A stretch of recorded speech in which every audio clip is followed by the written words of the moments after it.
नमस्कार, आप सभी का स्वागत है इन्फिनिटी मैथ और रीजनिंग क्लासेस में। मैं दिलीप गरासिया। आज हम बात करने वाले हैं जो रीजनिंग का हमारा ब्लड रिलेशन एक टॉपिक है, यानी कि खून का रिश्ता। इसके बारे में हम लोग आज डिटेल के साथ में चर्चा करेंगे और ये हमारा ब्लड रिलेशन का पहला वीडियो होगा। ठीक है, चलिए हम लोग शुरू करते हैं। तो हम बात कर रहे हैं ब्लड रिलेशन की बात कर रहे हैं। ठीक है, ब्लड रिलेशन यानी कि खूनी रिश्ता। ठीक है, या रिश्तेदारी हम लोग भी बोल सकते हैं, लेकिन मैंने जानबूझ करके ब्लड के हिसाब से लिखा है खूनी रिश्ता। ठीक है, तो हम बात करने वाले हैं आज यहाँ पर और काफ़ी इंटरेस्टिंग चीज़ें सीखने वाले हैं। देखो, ऐसी बात नहीं कि ये टॉपिक किसी को नहीं आता, लगभग सभी लोगों को आता होगा। कारण ये हम लोग रिश्तेदारी तो सब जानते हैं, लेकिन एग्ज़ाम के पॉइंट ऑफ व्यू से क्या समस्या आती है कि इसके जो प्रश्न जो है ना, इसके जो सवाल जो है, क्वेश्चन जो है, वो हमें कम समय में करने होते हैं। भाई अगर हमें पेपर ही 4 घंटों का, 6 घंटों का, 10 घंटों का दे दिया जाता है, हम लोग आराम से बैठ करके सोच समझ करके कर सकते हैं। लेकिन उन 2 से ढाई घंटे में हमें रीजनिंग, गणित और भी बाकी चीज़ें करनी होती है। ठीक है, जीके वगैरह। तो अब हमारे पास में अगर हमारे पास में 20 से 30 प्रश्न है रीजनिंग के, तो आधा घंटा ही मिलना है ना, आधे घंटे से भी कम टाइम मिलना है। तो उस कम समय में, वो तो समय इतना रहता है जितना हम लोग प्रश्न पढ़ पाए, है ना। तो कम समय में हम लोग कैसे प्रश्नों को सोल्व करते हैं, यही आपको सिखाया जाएगा। ठीक है, तो वीडियोस को पूरा देखें, तभी आपके सामने काफ़ी कंसेप्ट क्लियर हो जाएंगे। और अगर आप लोग नए हो तो चैनल को सब्सक्राइब ज़रूर कर लें। चलिए हम लोग शुरू करते हैं। तो यहाँ पर हम लोग बात करते हैं कि ब्लड रिलेशन यानी कि खून के रिश्ते में कंसेप्ट की सबसे पहले बात करेंगे।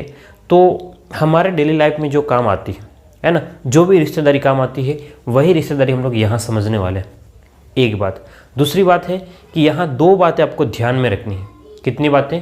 2 बातें। 2 बातें क्या है, ध्यान से देखना है यहाँ पर कि अगर 2 बातें आपने ध्यान में कर ली तो आपका सब कुछ समझ में आ जाएगा। ठीक है, एक तो हम लोग बात करेंगे जेंडर की, बात करेंगे जेंडर, यानी कि आपके पास में क्लियर हो जाएगा कि वो पुरुष है ना। ठीक है, पुरुष है या फिर वो क्या है, महिला। 2 बात हो सकता है, पुरुष महिला। महिला यानी कि स्त्री या लड़की, कुछ भी हो सकता है। पुरुष यानी कि लड़का, बेटा, बाप, तो सब में आ जाएगा। तो यानी कि पुरुष का मतलब आपके पास में मेल और महिला का मतलब आपके पास में फीमेल। ठीक है, तो आपके पास में पुरुष और महिला, 2 बातें आपको ध्यान में रखनी है। एक तो जेंडर का और दूसरा है जनरेशन गैप का ध्यान रखना है। 2 बात। ठीक है, एक तो आपके पास जेंडर का ध्यान रखना ही है ना, जेंडर यानी कि लिंग, यानी कि कौन सा पुरुष है कि महिला है। दूसरी बात है आपके पास में कि जनरेशन गैप, किसका ध्यान रखना है, जनरेशन गैप। ठीक है, पीढ़ी का जो अंतर जो आ रहा है, पीढ़ी का अंतर कौन सा, जैसे कि दादा, ठीक है, पिता, पुत्र, पोता। ठीक है, या इसके साथ में दादी, माता, पुत्री, पोत्री। तो ये जो आपके पास में जनरेशन गैप है।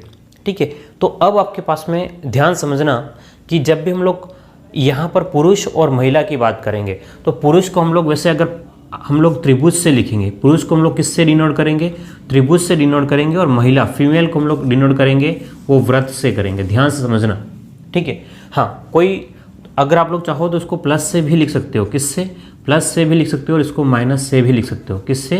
प्लस और माइनस का भी आप लोग यूज़ कर सकते हो। ठीक है, कोई समस्या नहीं है। लेकिन मैं जो यूज़ करने वाला हूँ, मैं जो प्रयोग करने वाला हूँ, वो पुरुष के लिए तो प्लस मतलब त्रिभुज का निशान का प्रयोग करूँगा, और महिला के लिए मैं व्रत के निशान का प्रयोग करूँगा। क्लियर है बात? तो ये आपको बिल्कुल ध्यान में रखना है कि हम लोग किन निशानों का प्रयोग करने वाले हैं, क्योंकि ये बहुत इंपॉर्टेंट है।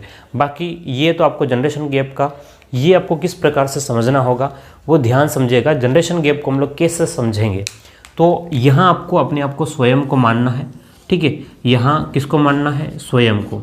अगर इससे ऊपर जाएंगे तो आपके पास में पिता, और इससे भी ऊपर जाएंगे हम लोग दादा के समकक्ष मानेंगे। ठीक है, बात समझना।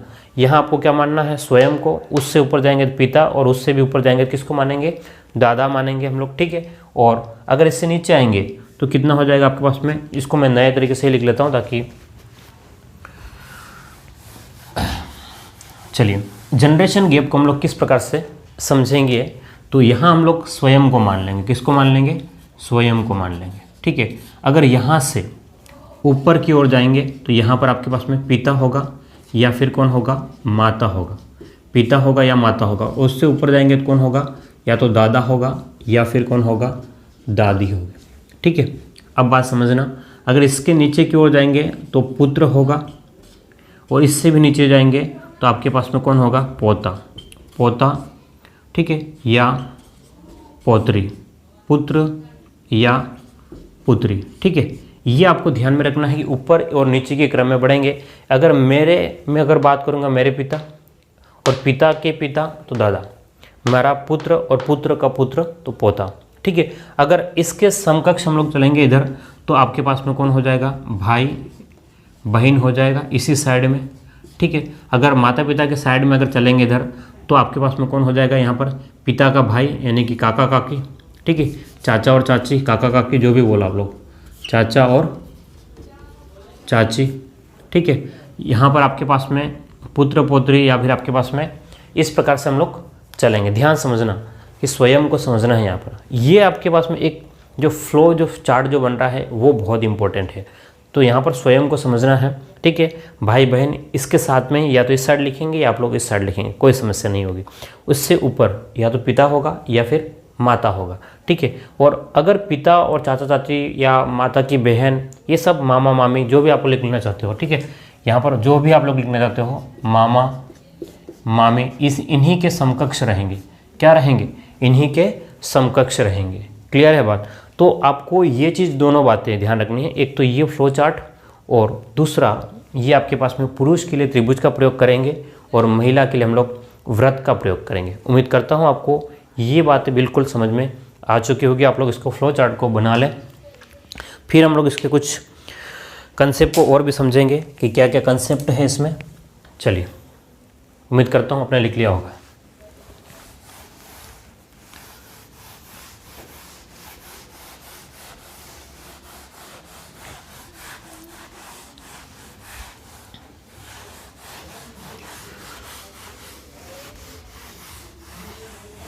चलिए, तो अब हम लोग कुछ बेसिक कंसेप्ट की बात कर रहे हैं कि इसमें क्या क्या कंसेप्ट काम करते हैं आपके। और ठीक है, तो यहाँ देखना, एक शब्द आपको सबसे पहले अगर मिल सकता है बहुत बार कि ए बी का पिता है। हम लोग किस प्रकार से, अब समझना किस प्रकार से हम लोग इनको लिखते हैं ये समझना है। तो पहला पॉइंट मैं ये लिख रहा हूँ कि ए बी का पिता है। ध्यान समझना, क्या कह रहा हूँ कि ए जो है वो पिता है किसका? बी का। तो ए को कहाँ लिखेंगे और बी को कहाँ लिखेंगे? ध्यान समझना कि ए जो है आपका, ए जो है वो पिता है किसका? बी का। तो ए ऊपर और नीचे जो है वो कौन रहेगा? आपका बी रहेगा। ध्यान से देखना, ए पिता है तो पिता के ऊपर हम लोग त्रिभुज बना लेंगे। देखना समझना, यहाँ आपको तीर कहीं कुछ बनाने की ज़रूरत नहीं है। बिना तीर बनाए ही आपका काम हो जाएगा, क्योंकि तीर बनाओगे और कन्फ्यूजन बढ़ जाएगा। ठीक है, तो ए पिता है किसका? बी का। ए जो है वो ध्यान से देखना आदमी है तो पिता के लिए हो गया व्रत, सॉरी ये त्रिभुज जो बना है वो आदमी के लिए हो गया। ए जो है वो ऊपर की ओर है, यानी कि ए पिता है किसका? बी का।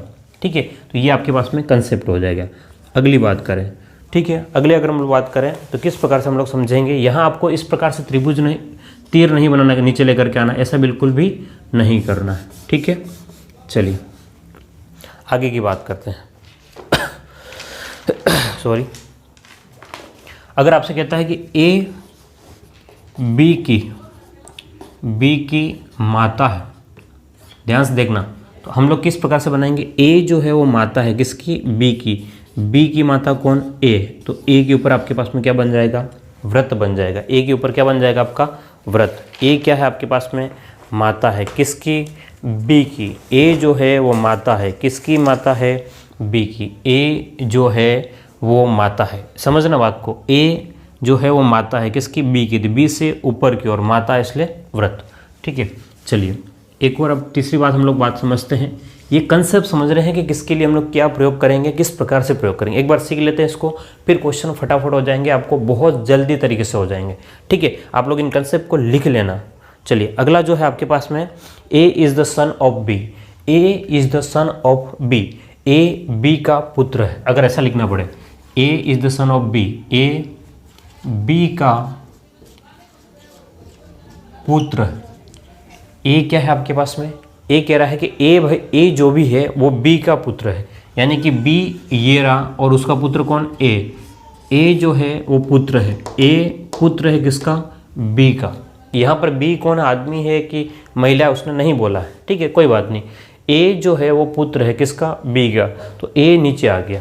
अगली बात करें, ध्यान से देखिएगा, अगले हम लोग बात करते हैं A and B are brothers. हमने कहा कि ए और बी भाई है, ए और बी क्या है आपके भाई है। ध्यान समझना, A and B are brothers, यानी कि ए और बी क्या है, भाई है। तो बात समझना, इसको ऊपर नीचे तो लिख नहीं सकते हैं, तो ये आपके पास में कौन होगा, ए होगा, और इधर आपके पास में क्या हो जाएगा, बी। तो दोनों एक ही लाइन में रहेंगे, तो ए और बी क्या हो गए, दोनों भाई है। ए और बी दोनों क्या हो गए, भाई है। क्या मेरी बात को समझ पा रहे हो। तो इन चार बातों को हमने एक समझा है कि ध्यान से मैं रिपीट कर रहा हूँ कि अगर ए बी का पिता है तो ए जो है बी का पिता कौन, ए। तो ए के ऊपर आपके पास में आदमी है इसलिए त्रिभुज का निशान। ए बी की माता है, यानी कि बी की माता कौन, बी की माता ए। तो आपके पास में माता यानी कि महिला है, इसलिए हमने व्रत बनाया। ध्यान से देखना, ए बी का पुत्र है, ए जो है वो पुत्र है, ए जो है पुत्र किसका, बी का। ए जो है वो पुत्र है, यानी कि ए लड़का तो है लेकिन किसका है, बी का। तो नीचे की ओर ए और बी भाई है, यानी कि दोनों समकक्ष हैं, तो ए और बी को दोनों को हमने साथ में लिखा, और दोनों भाई है यानी कि दोनों लड़के हैं। अब अगर आपसे कहता है कि ए और बी बहन है, क्या कह सकता है, ए और बी बहन है, तो आप लोग क्या लिखोगे इसको, ध्यान समझना कि ए और बी बहन है। तो इसका क्या मतलब हुआ, ध्यान समझना, ए और बी अगर बहन है तो ए बी को दोनों को आप लोग इस टाइप से लिख लोगे एक साथ में, तो क्लियर हो जाएगा कि भाई ए लड़की है बी भी लड़की है, यानी कि दोनों आपस में क्या है, बहनें हैं। क्लियर है। चलिए, तो उम्मीद करता हूँ आपको ये पॉइंट समझ में आ गए होंगे।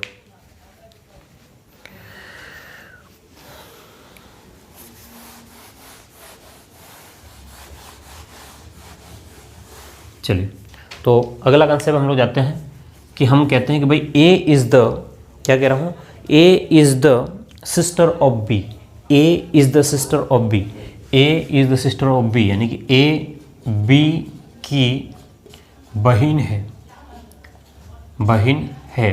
या ये भी कह सकते हैं B is the brother of A, B is the brother of A, यानी कि बी ए का भाई है। दोनों एक ही बात है, बात समझना। A is the sister of B, यानी कि ए जो है वो बी की बहन है, या फिर B is the brother of A, यानी कि आपके पास बी ए का भाई है, यानी कि ए जो है आपके पास में वो क्या है, बहन है, किसकी, बी की। और अगला उसने कहा है कि बी जो है वो भाई है, बी जो भाई है किसका, ए का। ठीक है, तो यहाँ ये फर्स्ट वाले कथन में ये क्लियर नहीं है कि बी कौन है, ठीक है, और सेकंड वाले में ये क्लियर नहीं है कि भाई ए कौन है, लड़का है कि लड़की है। क्लियर है बात। चलिए, तो यहाँ पर आपके पास में B is the brother of A, तो बी जो है वो भाई है। ध्यान से देखना, ए बी की बहन है और बी जो है वो ए का भाई है, यानी कि अब दोनों से अगर इन दोनों कथनों को मिलाओगे तो इसका मतलब ये हो जाएगा कि है ना, ये आपके पास में लड़की ही है और ये आपके पास में क्या है, लड़का। ठीक है, तो ये आपके पास में इस प्रकार से हो जाएगा। चलिए, अगली बात करें हम लोग कि A is the wife of B. क्या है अगला पॉइंट,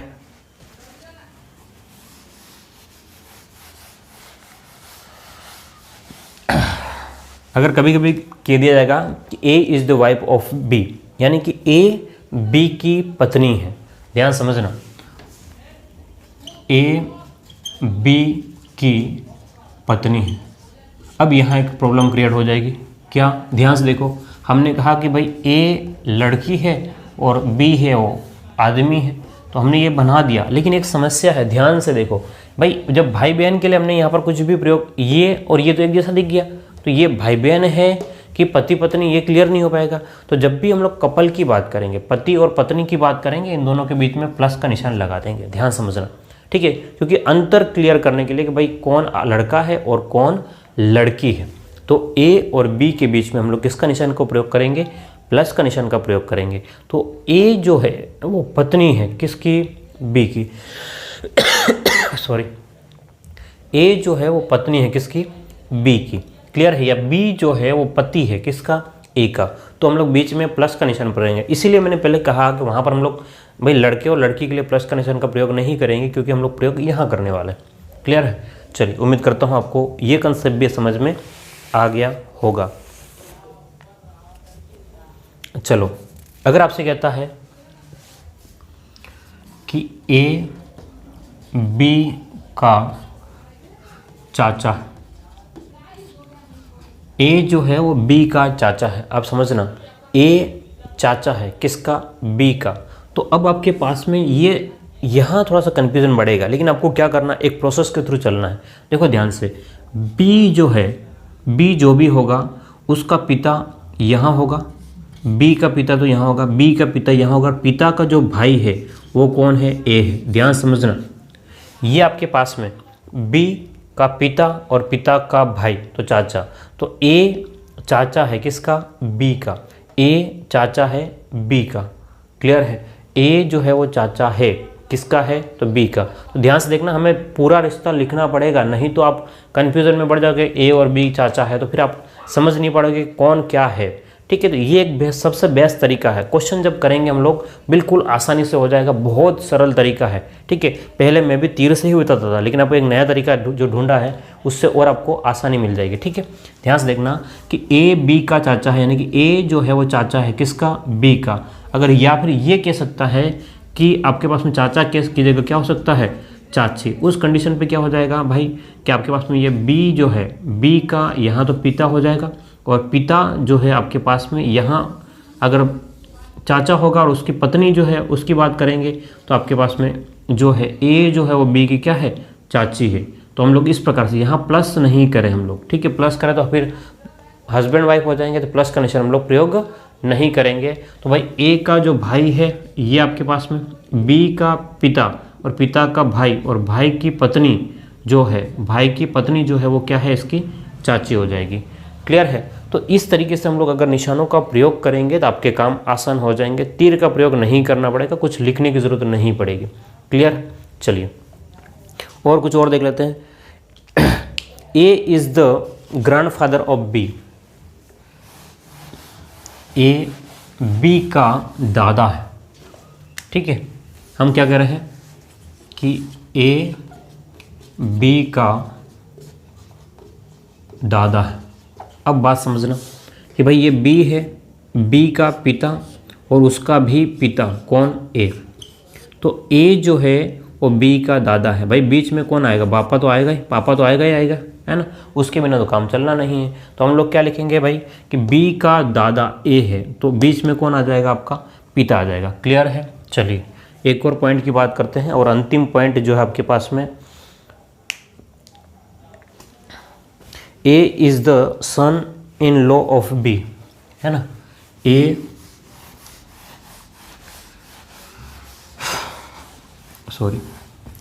ए बी का दामाद है।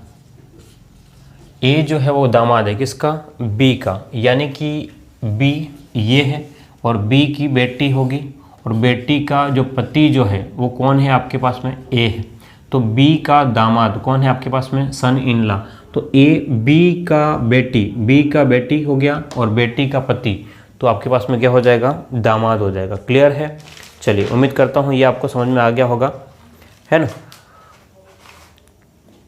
चलो, तो और कुछ लिखने की ज़रूरत तो है नहीं। तो ये आपके पास में एक बेसिक कंसेप्ट था। कितना था आपके पास में, ये आपके सबसे लास्ट 10 आपको ध्यान में रखना है। ये 10 बातें आप ज़रूर से लिख दें, और अगर आप नहीं लिखते हो तो फिर आपके लिए मुश्किलें होगी। वही तीर निशान बार बार लाइनें करना, कौन किसका क्या है, ठीक है, तो समझ नहीं पाओगे। लेकिन अगर आपने इस तरीके से किया तो मैं आपको क्वेश्चन सोल्व करके बता रहा हूँ, बहुत जल्दी और आसान तरीके से आप लोग कर सकते हो, कुछ कन्फ्यूज़न होने की ज़रूरत भी नहीं पड़ेगी। चलिए हम लोग शुरू करते हैं। तो अब हमारे पास में ये कंसेप्ट जो था वो कंप्लीट हुआ है।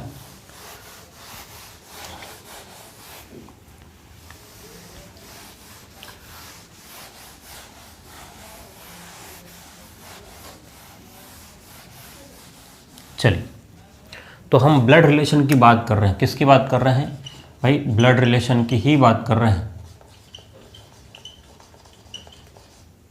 ठीक है। और ब्लड रिलेशन में हमारा पहला प्रश्न, ध्यान से देखिएगा, पहला प्रश्न हमारे स्क्रीन पे आपको दिखाई देगा। और पहला प्रश्न क्या कह रहा है, ध्यान से समझे प्रश्न। यहाँ प्रश्न पढ़ना, रीजनिंग में सबसे इंपॉर्टेंट बात है कि प्रश्नों को पढ़ना ही और उसको समझना सबसे ज़रूरी बात होती है, उसके बाद में जो बाकी की बात है, ठीक है।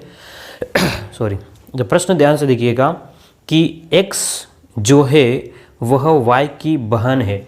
क्या कह रहा है कि x जो है ना, मैं प्रश्न भी पढ़ रहा हूँ समझाने के लिए। x जो है वो बहन है, किसकी? x जो है वह बहन है, y की बहन है, और y भाई है z का। y जो है वो भाई है z का, और z पति है p का। z जो है वो पति है p का, और o पिता है y का। तो बताए p का o से क्या संबंध है? ऑप्शन ए, पुत्रवधू, बहन, चाचा, पुत्री। तो अब मैंने जो कहा था आपको, जिस डायग्राम से आपको समझाया था, उस डायग्राम से हमको करना है। बहुत आसान तरीके से हो जाएगा। मैं सिंपल बात बता रहा हूँ कि कुछ भी आपको समस्या नहीं होगी। ध्यान से देखिए क्या कह रहा है प्रश्न। जो प्रश्न कह रहा है वही बनाएंगे। x जो है वह y की बहन है। x जो है, क्या कह रहा है, x जो है वो y की क्या है? बहन है।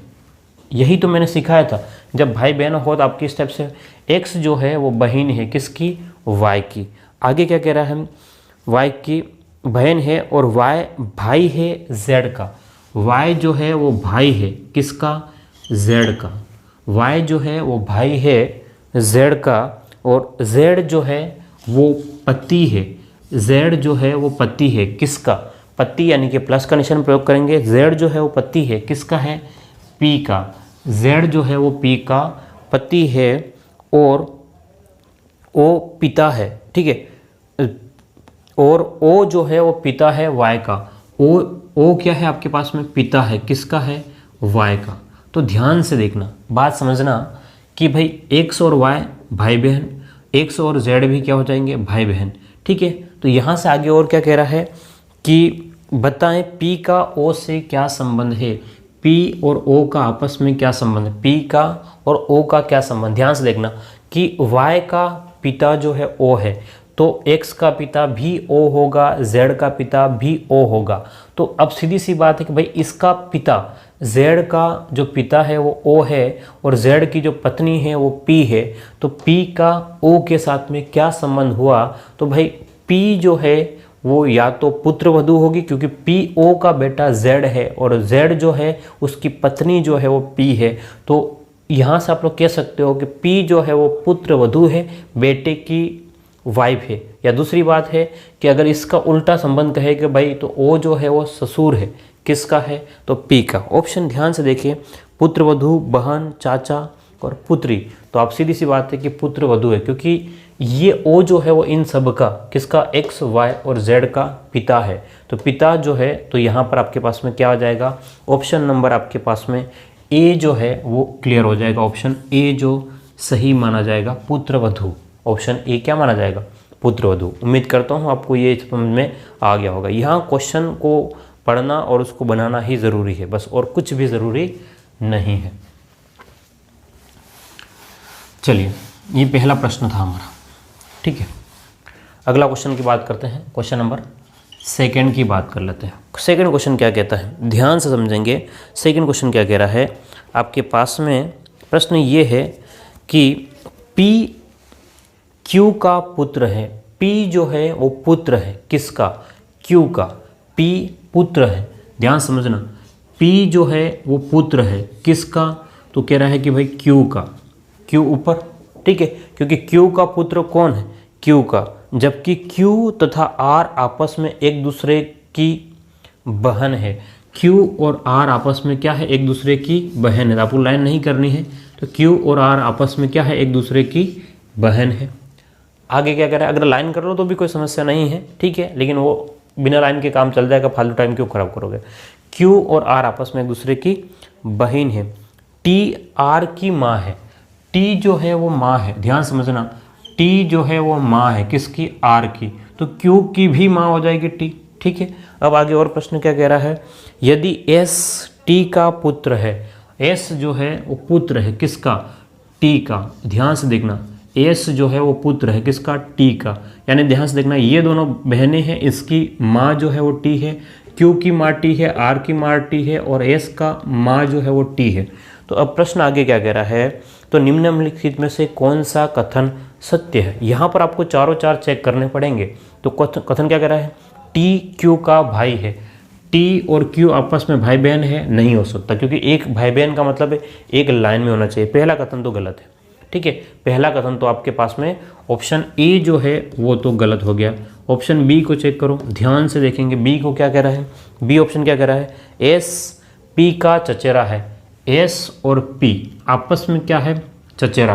ध्यान से देखना कि ये दोनों बहनें हैं, तो ये क्यू जो है वो भी एस का क्या है, बहन है, तो बहन का बेटा तो चचेरा नहीं होता है, बहन का बेटा जो होता है वो आपके पास में, ध्यान से देखना कि कजिन हम लोग नहीं कहते कि भाई ममेरा है ना, मामा कह सकते थे, लेकिन यहाँ पर क्या कह रहा है, चचेरा, चाचा थोड़ी ना होता है भाई, मामा का लड़का है ना, मतलब आपके पास में ये यूँ कह रहा है कि भाई बहन का लड़का हो गया ना, ये तो एस की बहन कौन, क्यू, तो बहन का लड़का है, भांजा होना चाहिए था, ठीक है, या फिर मामा होना चाहिए था। तो यहाँ पर क्या कह रहा है आपके पास में, एस तथा पी चचेरा है तो नहीं हो सकता, या तो भांजा या मामा होता, ठीक है।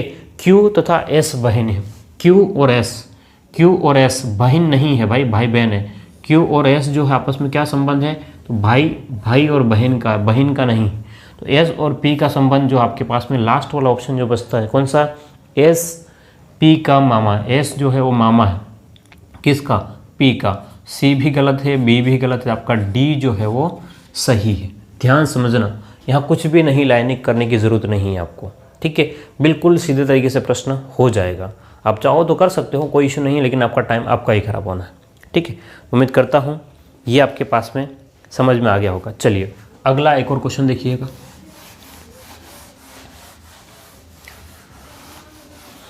क्वेश्चन नंबर 3 ध्यान से देखिएगा। देखो अगर आपने कंसेप्ट को समझा है तो बिल्कुल सरल तरीके से हो जाएगा, कोई कठिन नहीं है।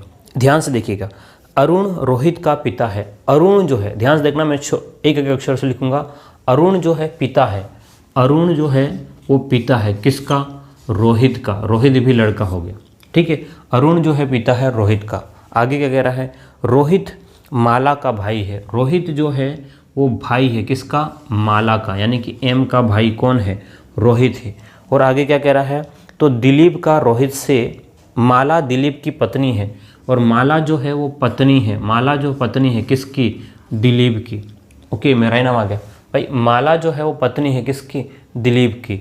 तो आपके पास में आगे प्रश्न क्या कह रहा है, तो दिलीप का रोहित से क्या संबंध है। ध्यान से देखो, ध्यान से देखोगे तो आपके पास में ये क्लियर हो जाएगा। ध्यान से देखेंगे तो यहाँ आपके सामने साफ दिख रहा है कि ए का बेटा रोहित, और रोहित की जो बहन है, ध्यान से देखना, रोहित की बहन है वो माला है, और माला का जो पति है वो दिलीप है, यानी कि दिलीप और रोहित के आपके में जीजा और साले का संबंध है, जीजा और साले का। तो ऑप्शन क्या है आपके पास में, पिता नहीं हो सकता, चाचा नहीं हो सकता, पुत्र नहीं हो सकता, अगला जो लास्ट है जीजा। तो ऑप्शन कौन सा सही हो जाएगा, जीजा हो जाएगा। क्यों, क्योंकि भाई ये दोनों भाई बहन हैं और ये दोनों पति पत्नी हैं। अब यहाँ पर संकेतों से सब कुछ बात कर रहे हैं हम लोग, किससे बात कर रहे हैं, सिर्फ संकेतों से बात कर रहे हैं। आपको ऐसा लगेगा कि पता नहीं क्या पका रहे हैं, ठीक है, ऐसा लग सकता है, लेकिन संकेतों में अगर आपने 10 मैंने जो बातें समझाई है, आपने समझ ली है, तो बिल्कुल आसान तरीके से आप लोग कर सकते हो। चलिए अगले क्वेश्चन की बात करते हैं हम लोग। क्वेश्चन नंबर 4 आपके सामने, ध्यान से देखिएगा। क्वेश्चन नंबर 4 क्या कहता है,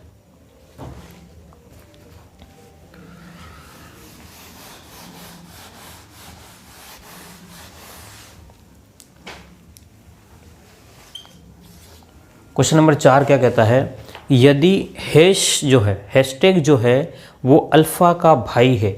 यदि हैश जो है, ध्यान से देखना, हैश जो है वो भाई है किसका, अल्फा का, ठीक है, @ का भाई है। हैश जो है वो भाई है किसका, @ का।